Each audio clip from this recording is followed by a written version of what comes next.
Hi, I'm Ruben from the Ruby Tuesday. We are reviewing Luke Cage Season 2. Season 2 will be dropping on the 22nd of June, and as per usual, Netflix will put out all 13 episodes then. Being completely honest, Netflix sent us the second season for review, but I've done my best to be completely non-biased, so I hope you enjoy this review. Let's get stuck in. It's my show. So we haven't seen Luke, who is still played by Mike Colter, since the rather lackluster Defenders. Fans were mostly disappointed by that miniseries, most saying that it took too long to get started, and then it wrapped up too quickly. So that was Luke's last outing. Season 2 picks up with those events in mind, and that of what happened in Luke Cage's world in Season 1. In fact, the series opens with Luke looking very pleased with himself. He's got this swagger. He has a massive smile on his face. He's Harlem's hero now. And he does this slow walk, and the people are nodding to him, and he's very pleased with himself. After hiding who he is for so long, Cage character now is out and proud at being the hero that they wanted him to become. And this is one of my silly kind of things that I didn't like about Season 2. The number of slow walks in Season 2, the hero poses, is seriously ridiculous. I have no idea what you're talking about. You took all the shots of the posing and the contemplation looks and the looks of before like a big action sequence. If you put those all together, you could probably make an entire episode of just like hero walks or hero poses. I thought it was too much. But putting that all aside, let me tell you about Luke Cage Season 2 with 3 points. I put it in this: the good, the bad, and the ugly.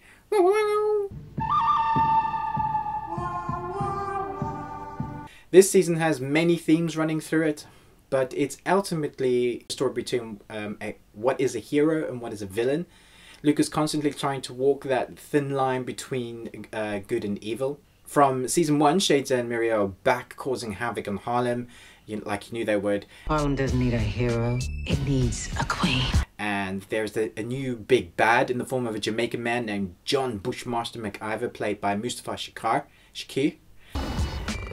Pretty much every main character from episode 1 to the end goes on a massive arc journey. It's wonderful to watch. The story arcs for these characters are beautifully crafted and intertwined into the main arc, which is, I think, a modern day Western.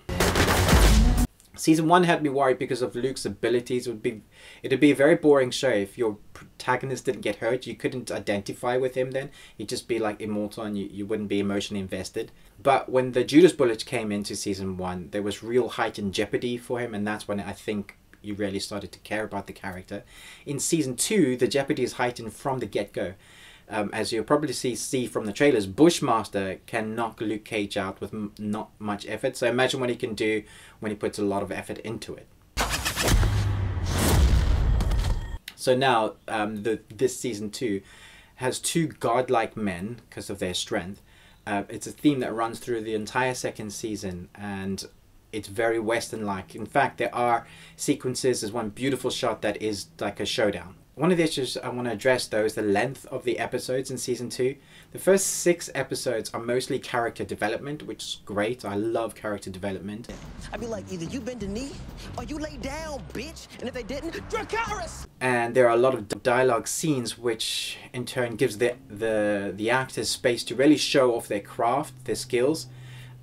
But it really feels like they drag out the story unnecessarily. Each episode, in fact, could be much shorter. The series itself would be fine at 10 episodes, I feel, instead of 13. I couldn't help but wonder, maybe, I mean, this is from my small experience, maybe it could have done with a sharper edit. It does feel like the scenes are like dragged out. And just to check I wasn't just completely being mad, I went back and checked on the length of all the other Marvel Netflix series, Daredevil, Jessica Jones. I checked them all. And the running length of these started about 44 minutes, and they average out to about, I think, 48 to 54. I think there's a couple that reach 60 minutes, but that's it. Most are around the 45 to 50 mark. Luke Cage's episodes average at about 55 to 68 minutes long. I know it's an odd thing to be going on about, but when you feel like the episodes are dragging, you want to know why. But that's pretty much the bad. I don't think there's anything else I disliked about Season 2. And it's gonna be the last. Some of the good points I've touched on already, the massive character developments, the fact that it's a modern day Western, and the many themes that are threaded throughout the main arc, which is just so well done. One thing though that you've got to talk about when doing a review for Luke Cage is about the culture and history and music that goes with Harlem. The first season dealt with those elements expertly, and of course they do this in season 2, but what I ultimately loved about the second season is the Jamaican culture and music and story development that's again intertwined into the main arc. The club in the first season was kind of the hub and the focus of the culture in the first season, and it's the same for the second one. The score is brilliant again and influenced by those cultures, and it's totally worth buying. If I can get hold of the score, I'll definitely buy. I have to admit that there are some dialogue scenes between the Jamaicans that I couldn't understand. I hope you never have to find out. All of what they were saying. I understand some words like "bumbleclot" because I have a Bayesian friend who lives in London, but some I just didn't get. But I think I really love that about it. They didn't shy away from the culture. They really embraced it. It's the first time in a Marvel Netflix series that I've loved the bad guy. And really wanted him to win. I was rooting for the bad guy, which is crazy. Harlem is mine. But his story is so complex, and you fall in love with the character. As usual, as has become with the Marvel TV series, there are other characters from the superhero worlds that cross over. Claire's a part of Luke Cage's world now. Not invulnerable, Luke. But there is another character that comes in for a couple of episodes that works brilliantly in the fight scenes, which leads me to the filming techniques and fight scenes. I want to talk about the choreography. I clapped in my living room. I think it was one particular episode because of how great the fight scenes were. The shots are open. You can see what's happening. Transformers, when you watch those, you can hardly see what's going on. But here, the action sequences are done so well. It's still fast and frenetic and fun, but it's done in a way that you can see what's happening. And then there's the filming. I would say it would be really easy for the filmmakers of season 2 to just tick all the boxes and just be safe with the techniques, the filmmakers' techniques that everybody uses.